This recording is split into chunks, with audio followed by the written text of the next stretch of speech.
This is Fusion Capitalism, a clean energy vision for conservatives.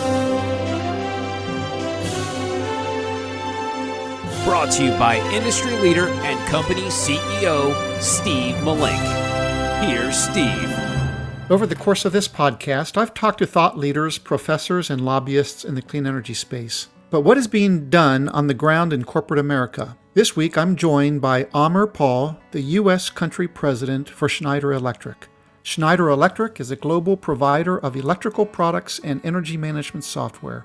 Aamir, welcome to the podcast. Thank you for having me. Schneider Electric has been around for over 180 years. It's a big company, but not exactly a household name. Can you tell us more about the company, its mission, where located, and its size? Sure. You're right. We are about 180 years old. And, if you go back to the history of the company, it started making cannons for Napoleon. And I like to say, like any startup, it had to pivot because its primary market was disrupted by a Russian winter. But look, in the U.S., we've been around for a very long time, and people know us by our sub-brands, and they're getting to know us by our primary brand, which is Schneider Electric. But let me just give you a little bit of the history of the company in the U.S. One of our brands is Square D, and Square D has been tied to the electrification of the United States. In fact, it was founded by a University of Michigan grad in 1902 and made the first sort of safety switch right after electricity was getting involved in the U.S. And in 1992, that company became part of Schneider Electric. In 1968, the PLC, a programmable logical controller, which is a big part of how we drive control systems in industrial environments,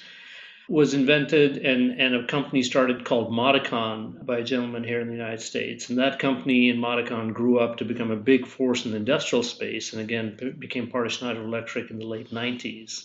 In 1981, a group of MIT engineers were working on secure power, and this was sort of at the genesis of the technology age with PCs.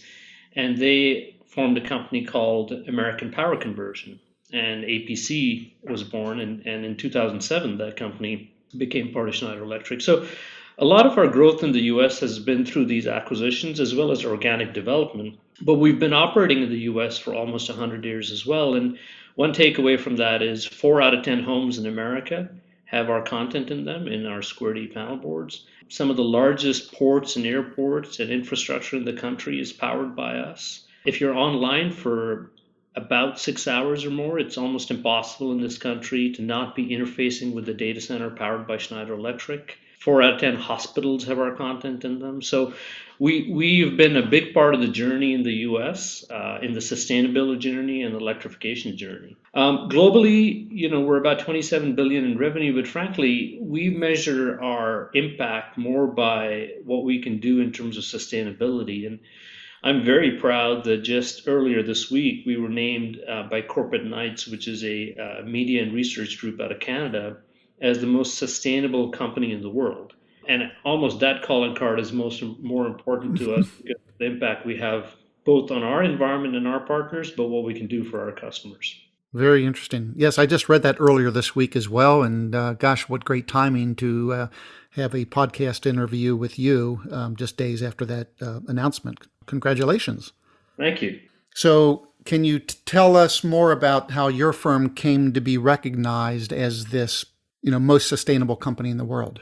Yeah, and look, we're super proud of the ranking, though it's one ranking, and like any contest, you like your ratings. So we're not getting too obsessed about, we're number one and this and that. That's important and it's fun. But I think the journey has been a journey that's taken 15 years. We've invested over a long time in terms of understanding first our own sustainability journey. And that starts with the products we make, how we source raw materials, how much energy we use in making them, how we transport them, and then going from there to thinking about what are our suppliers doing? How are they spending that energy? Are they using cleaner sources? Then going out to our customers and the broader marketplace. It's also not just a singular vector. When you think about the ranking, it takes into account a broad spectrum of things, how we engage with our communities, how we invest in clean energy, what we're doing from a diversity standpoint. We've invested a lot in making sure that we are creating diversity in our boards, in our leadership ranks, and in our hiring practices. And that translates into actions we're taking here in the US as well. So it's a culmination of a number of variables that we've been working on, not overnight, but frankly, over a good part of almost 2 decades. What's compelling about the ranking and what we hope to leverage as we talk to our customers is I think one of the interesting takeaways from the pandemic last year, and actually still this year, has been we've realized what a connected world we live in. How does an event that starts in a city in China most people hadn't heard of change the reality for every human being on the planet? And if that doesn't come to realize for us that climate change is the same, in fact, at a greater scale, a crisis that will affect all of us, and there is no going it alone, we think that this is a conversation that we want to have with more partners, with more customers, and with our peers in the industry, because we have to accelerate on that journey. So that angle of it is frankly even more exciting than just the number one flag, though I admit we have been having fun with it this week. Sure. And so regarding the pandemic, is your company serving any role in helping make buildings healthier? Yeah, absolutely. Look, we have responded in a couple of ways. So when the pandemic started, the first thing we were focused on is the safety of our own employees, our partners. One of the tactical examples I can give you is we realized there was a shortage of masks, and simply outbidding available supply and taking it away from healthcare workers was not something we were comfortable with. So we invested and we procured a mask making machine, and we started producing our own masks, first to deliver to our services teams and our manufacturing personnel, and then when we had excess, to donate to the communities in which we operate. We had a small group that for a period of time took an open source design from Rice University and started working on making ventilators. And then we realized that there were other companies like the automotives that could scale up much faster, so we left it to them. But we certainly took our manufacturing capabilities and brought them to bear in the very early stages of the need. And then, our first goal was to work with our data center partners to make sure that we could scale. If you look at how we're having this conversation today and the thousands and thousands of people working from home who have the privilege to do that, that's been enabled through a massive stress on the data center and telecommunications infrastructure. So we support that and making sure that that was resilient and available. And then to come to your question, absolutely, we not only participate in the building management software that controls things like air quality and access control. It helps you understand who's in the building, how many people are in the building, how long were they in the building, which leads to track and trace. But we also bring in sensor information that helps you understand the quality of the air, how often you're recycling it, what particulate counts there are. And we've developed that technology primarily in the healthcare sector. And then we've taken that and made it available in smart buildings everywhere. So as we start slowly imagining a return to work, a return to school, those technologies are being deployed at an even faster scale. And one of the things we found is that customers that had digital capabilities have fared better, and those who didn't are now using this as an opportunity to catch up. I see. Well, very interesting. I understand Schneider Electric just announced a new sustainability program. Maybe you were kind of touching on it a little bit. Can you tell us more about this new sustainability initiative that I think you have now, and how you help other organizations develop their energy and sustainability programs? Absolutely. One of the things that I didn't mention when I was telling you about the company is we procure more energy than any other entity within the United States. And what that means is we actually buy energy for our customers, and that's through a capability in energy and sustainability services that we've had for a long time. And we help customers not only buy energy, but understand the sources of that energy. So if they want to change their energy mix and buy more clean energy, we help connect them with sources where they can procure that clean energy. So not only are we helping them get more efficient in their operation, we're also helping them with sourcing. And when you work with some of the biggest customers in the world, you eventually ask the question where their carbon footprint comes from. So one example I can give you is Walmart. Walmart realized that the vast majority, well over 85% of their overall carbon footprint, was a consequence of their supply base. If you think of everything you can buy at a Walmart, Walmart's actual footprint in their stores and transportation pales in comparison to the energy consumption of producing the goods that are sold through their outlets. So they decided that for them to really be responsible in changing the overall carbon equation, they had to go and sit with their suppliers and build programs that help their suppliers become more green.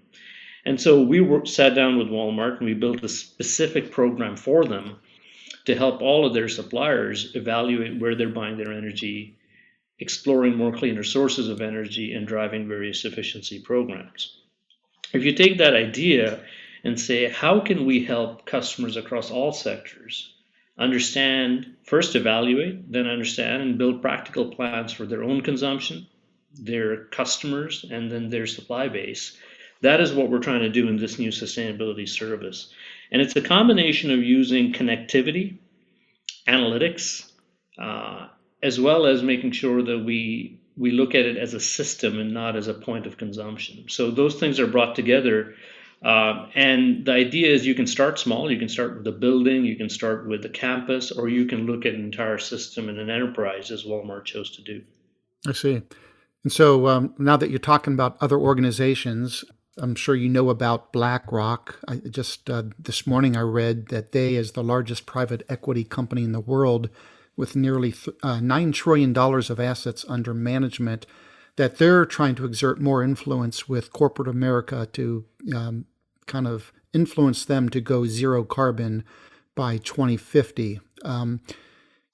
How are Schneider Electric's goals and visions different, if at all, from BlackRock's?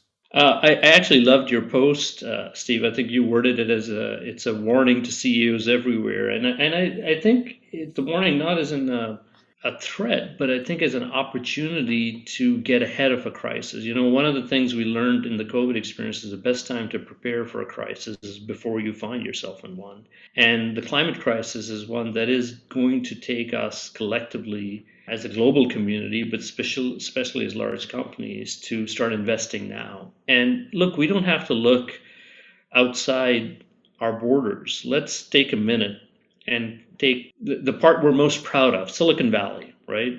America's technology history over the last 30 years goes to the small sort of part of the country where a lot of these great ideas came from. Well, in Silicon Valley today, you have outages, power outages. Why? Well, because PG&E's infrastructure is old and it gets windy. And when it gets windy and it's very dry, they have fires. And those fires have devastated not just how people live in that environment, but actually in the richest, most technically advanced part of our country, we have sometimes hours, sometimes days where the power goes out. Now, think about that for a minute. If we can't solve that problem in that environment, what hope does a country with far less resources and capability and technology have? And as we change more vectors of consumption, as more people come in, as the quality of life increases, how we got here is not going to get us to where we need to go. So the case for change, I think, that BlackRock and other capital principles are making is not just a morally important thing, it's a practically important thing. And in terms of our perspective, we agree, if anything, our view is that it needs to happen faster. And if you look at the commitments we're making, we have very aggressive goals, frankly, that come into play even in the 2025 timeframe, which is just a few years away. So I think we encourage everybody to sort of begin a journey. And we also believe firmly, and we've proven this, that investments in clean energy and efficiency programs are actually good for the bottom line as well, because you can drive a lot of efficiency. The tragedy today is a lot of our energy is wasted, but we don't know it because we're not measuring it accordingly. We're not driving efficiency programs. We're not connecting the data. So the absence of visibility leads to that waste. So we think there are ways that you can change both the vectors of consumption and vectors of energy creation. Okay, well, Aamir, let's stop there. But coming up in the second part of my discussion with Aamir Paul from Schneider Electric, Aamir shares his thoughts on the clean energy economy of the future here in the United States. We think there's a real opportunity to not just affect positive outcomes in terms of the infrastructure and energy independence, but also affect positively the climate goals for the country as a whole. Thanks for listening to Fusion Capitalism. To find out more about Steve Malink and his book, go to fusioncapitalism.com. This has been a production of Forbes Books Radio.